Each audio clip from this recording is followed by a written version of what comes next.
Abra sua Bíblia comigo, por gentileza, no livro de Atos dos Apóstolos, capítulo 17, a partir do verso 16, até o verso 34.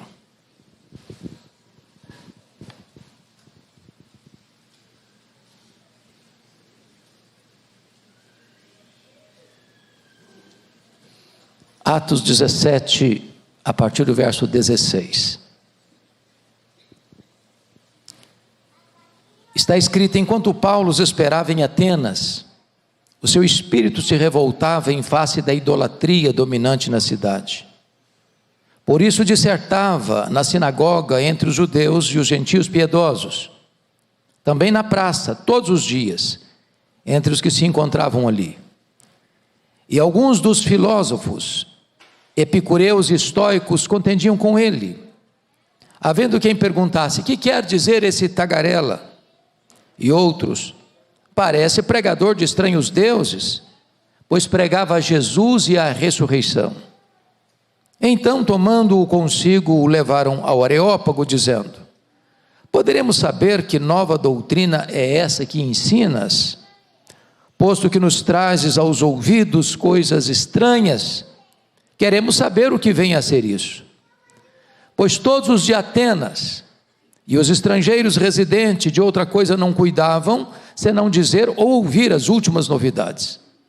Então Paulo, levantando-se no meio do Areópago, disse: senhores atenienses, em tudo vos vejo acentuadamente religiosos, porque passando e observando os objetos de vosso culto, encontrei também um altar no qual está inscrito: ao Deus desconhecido.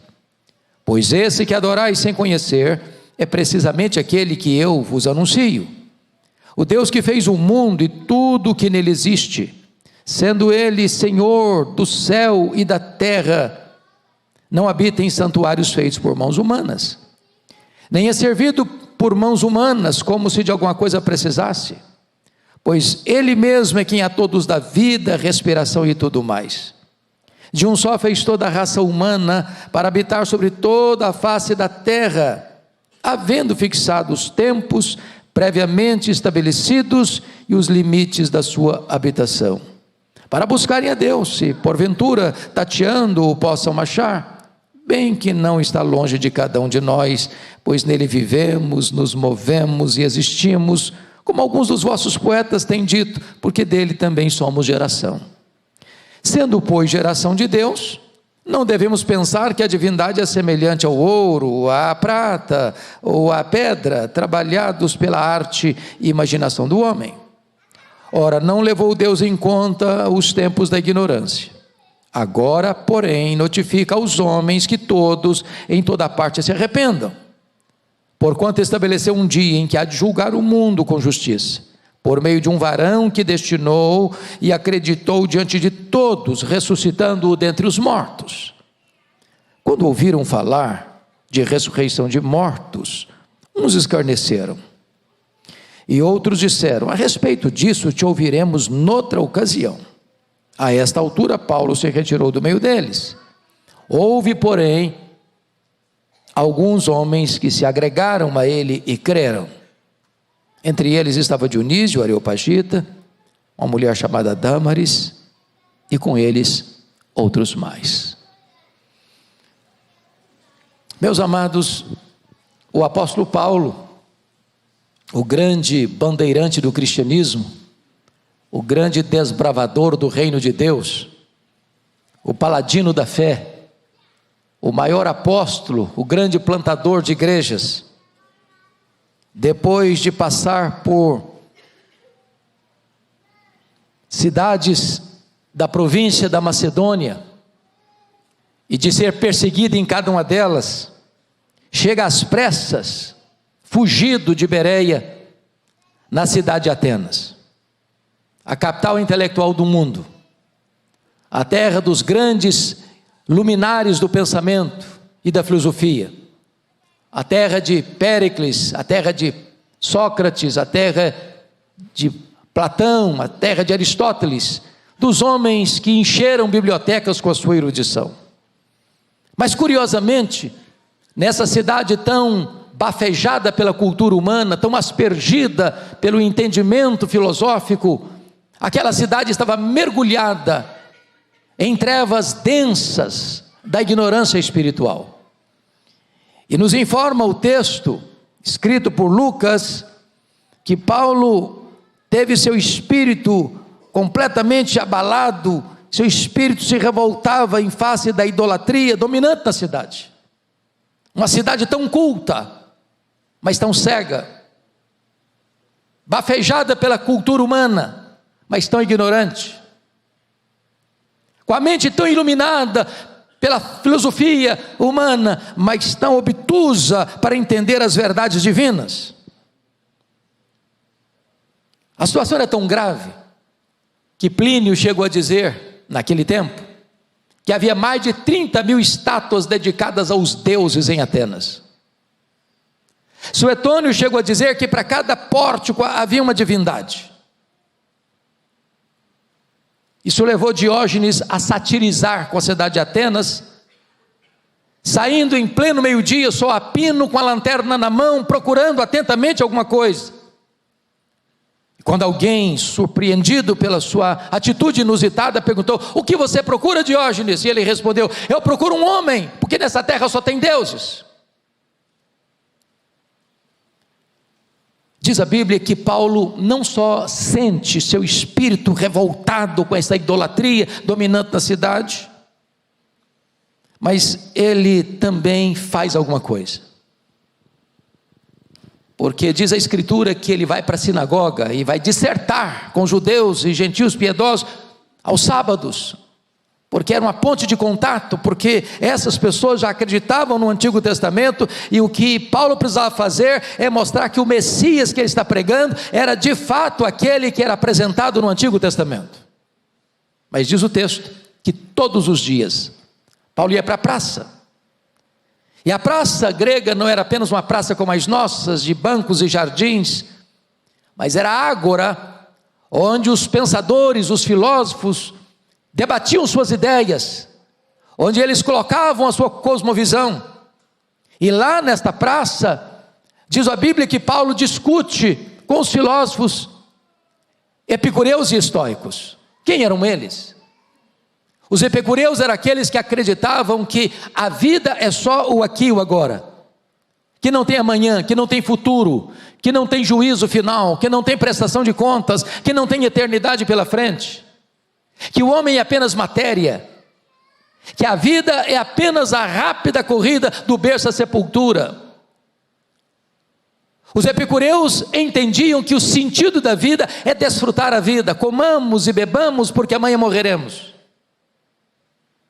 E Paulo, ao discutir com esses filósofos, reprova a teoria deles, o pensamento deles, dizendo: não, tem juízo sim, tem prestação de contas sim, tem acerto sim, e Deus já estabeleceu o dia, e Deus já escalou o juiz, e Ele é o reto juiz, e todos terão que comparecer perante esse juiz para dar contas da sua vida. Mas Paulo também discute com os estoicos. Quem eram os estoicos? Panteístas. Acreditavam que a vida era marcada por um destino cego. Em outras palavras, você não pode mudar o cenário da sua vida. É como se fosse a teologia de Gabriela Cravo e Canela: eu nasci assim, eu cresci assim, eu vou morrer assim.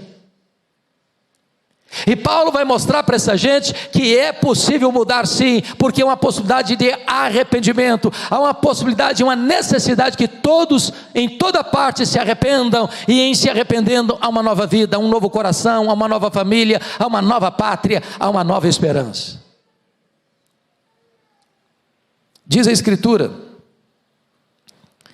que está aqui em Atenas o maior pregador do Evangelho. Só que para os gregos, esse pregador é um tagarela, chamam-no de tagarela, e a ideia de tagarela na língua original é a ideia de tico-tico no fubá. É alguém bebericando sementes nas fontes, é alguém que fala sem saber o que fala, é alguém que fala sem conhecimento de causa, é alguém que não tem um conhecimento genuíno das coisas para estar falando. Para esses tão iluminados atenienses, o Evangelho, a verdade de Deus, é coisa estranha, É uma nova doutrina, eles não sabem nada. Por quê? Porque Paulo está pregando sobre Jesus e a ressurreição. Acostumados com seu panteão de tantos deuses, imaginaram até que Paulo estivesse pregando sobre duas novas divindades, uma masculina e outra feminina. Mas o Deus verdadeiro para eles também era o Deus desconhecido. Meus amados irmãos, o curioso é que essas coisas se repetem aqui, em São Paulo, Rio de Janeiro, Brasília, mundo afora.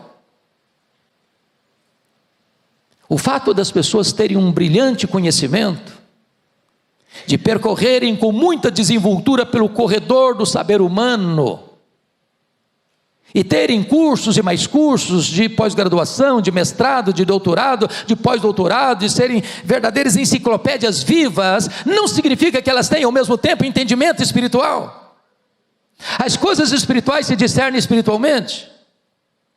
Há pessoas que conseguem devassar a grandeza do universo, os intrincados aspectos da ciência, mas não chegam um palmo na frente do seu nariz no que tange as coisas espirituais.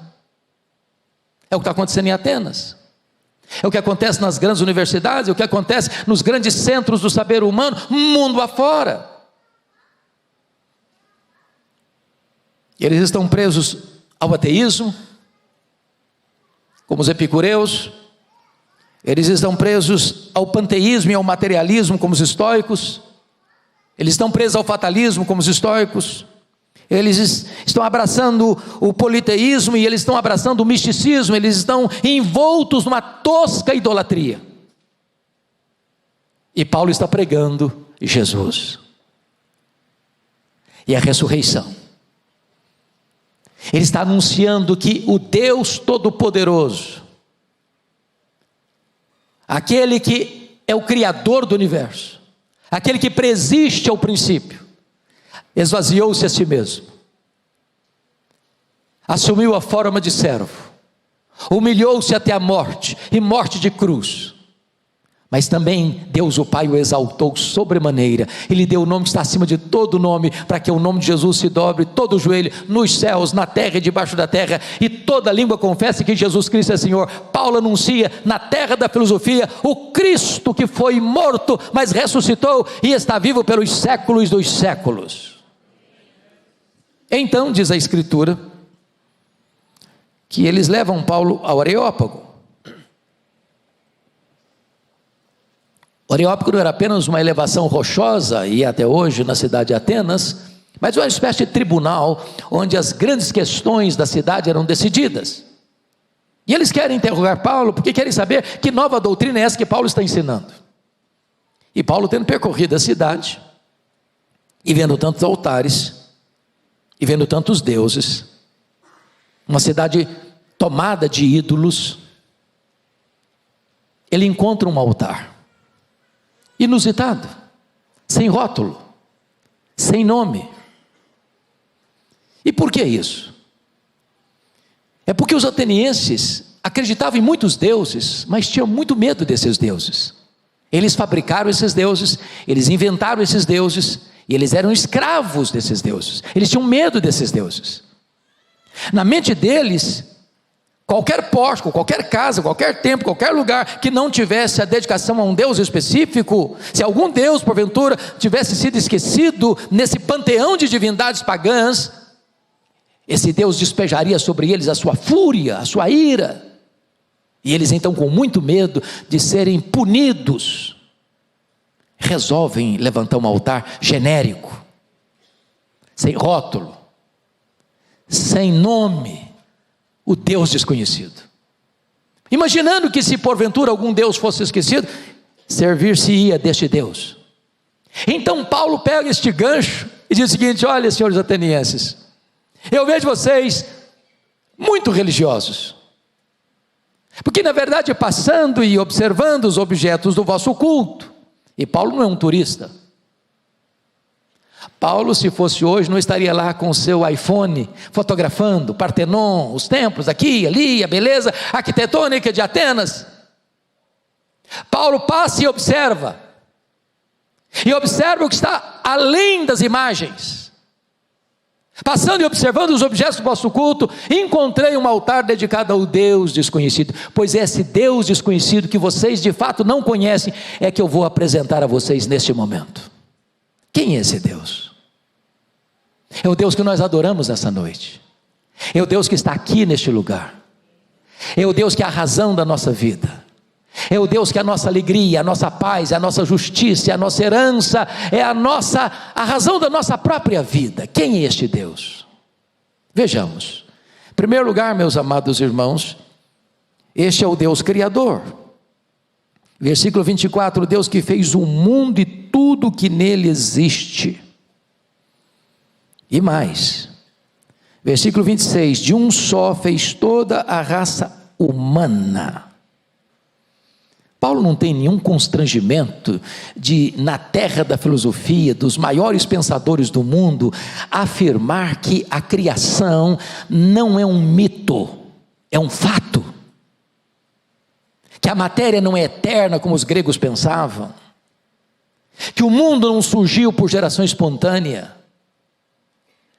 Que o mundo não é resultado de uma mega explosão cósmica, e essa mega explosão casual gerou este universo tão fantástico, com tantas leis, com tantos movimentos harmônicos.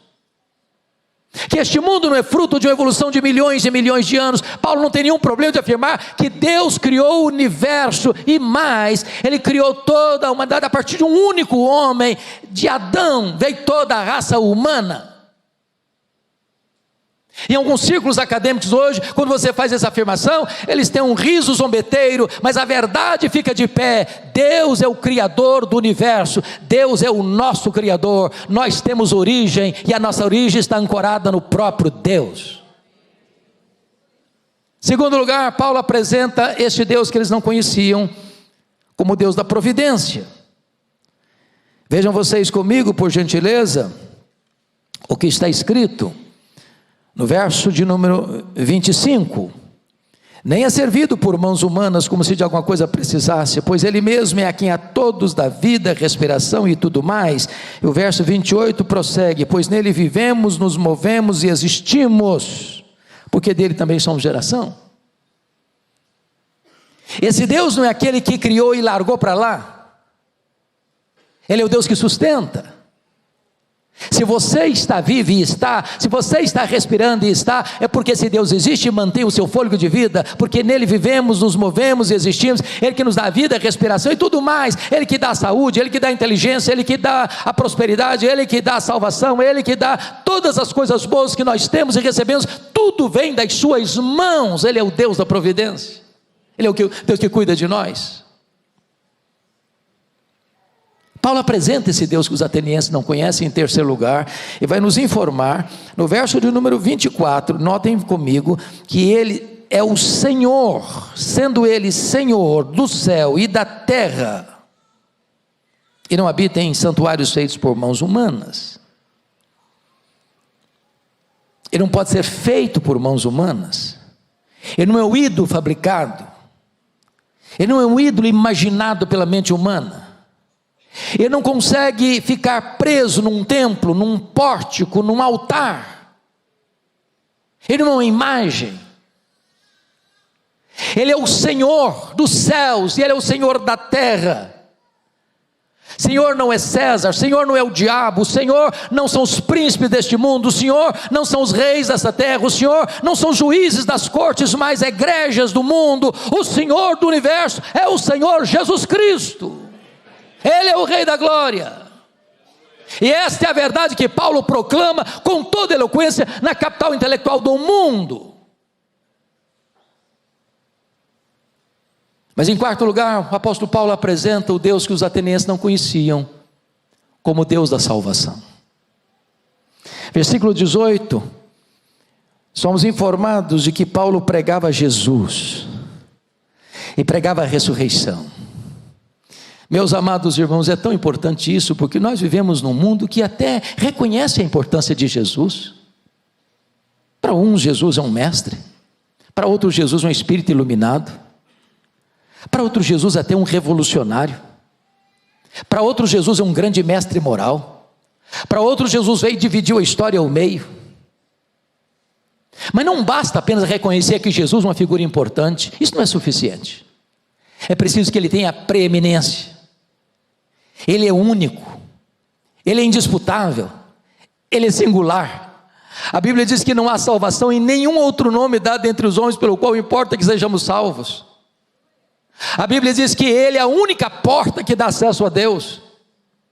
A Bíblia diz que ele é o único caminho que nos conduz a Deus. A Bíblia diz que ele é o único mediador entre Deus e os homens. A Bíblia diz que é o único que pode dar vida eterna. E a não ser que você venha a Jesus, e a não ser que você se renda a Jesus, e a não ser que você se entregue a Jesus, e a não ser que você creia em Jesus, não há esperança de vida eterna para você, porque só nele há vida eterna.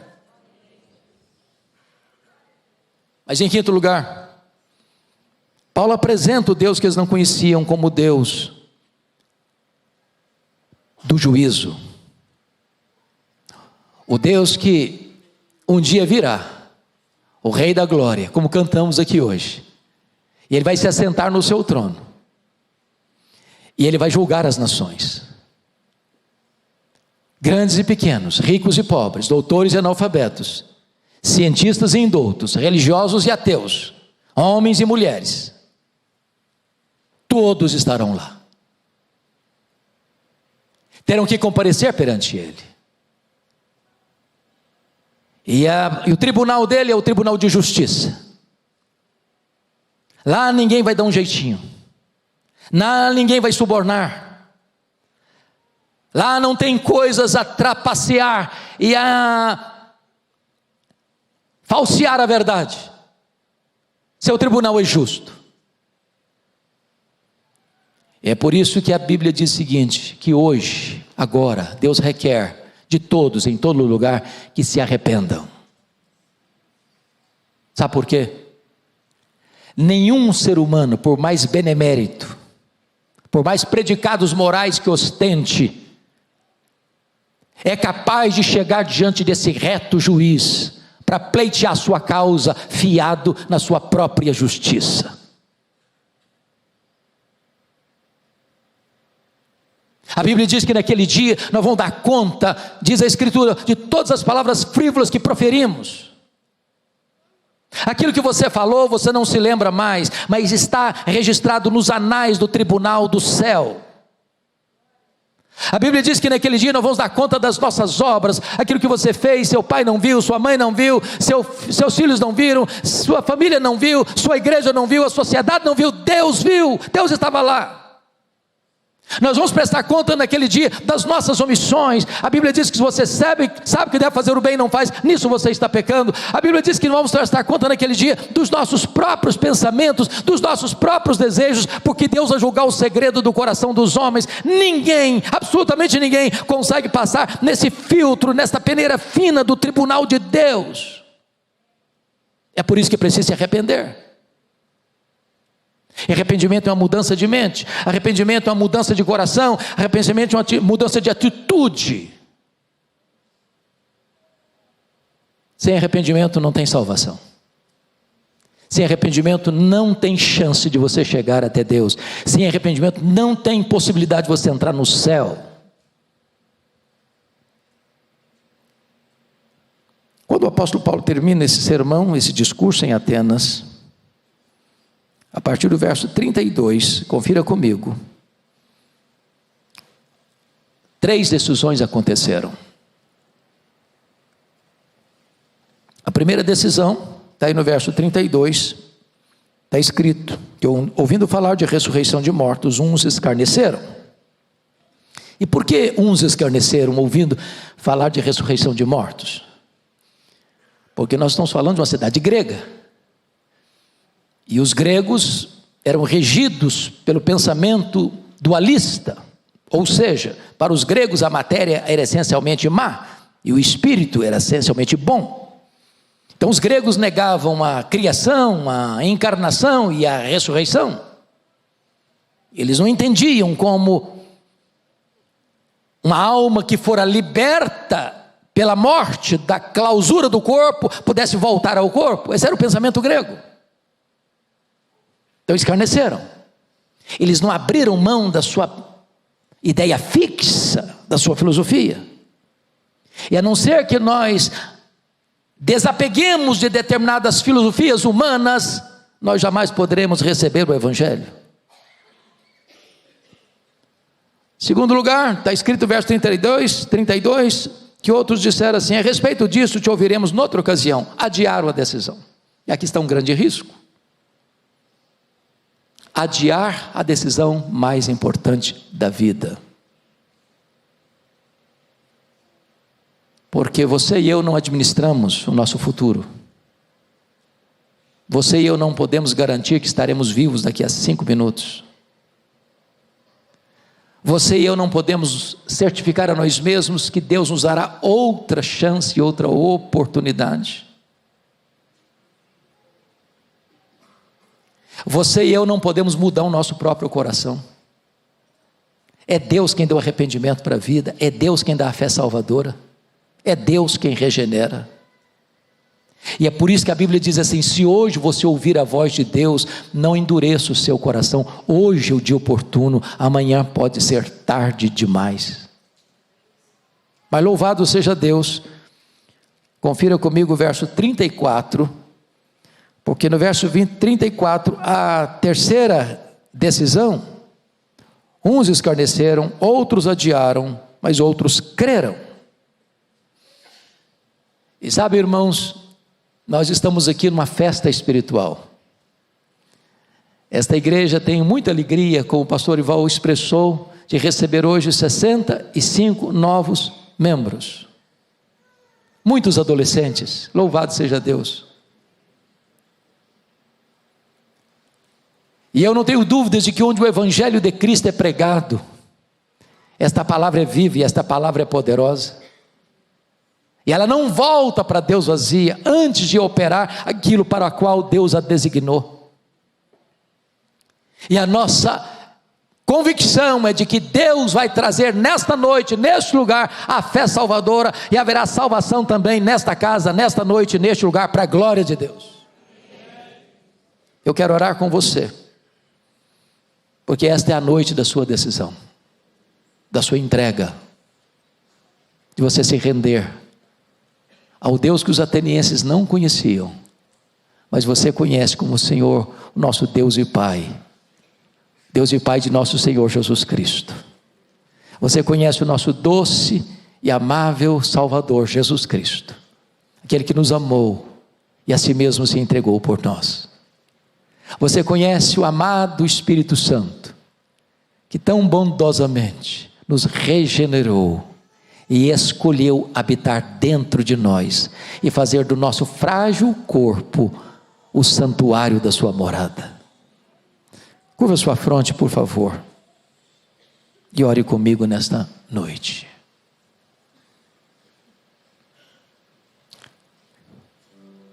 Deus está neste lugar,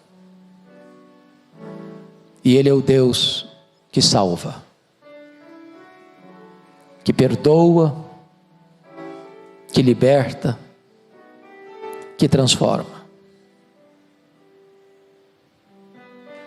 Nenhuma religião pode mudar sua vida, nenhuma igreja em si pode mudar sua vida, nenhuma filosofia humana ou ideologia humana pode transformar sua vida. Mas você está aqui hoje, o Espírito Santo está neste lugar, e Ele é poderoso para aplicar esta palavra ao seu coração.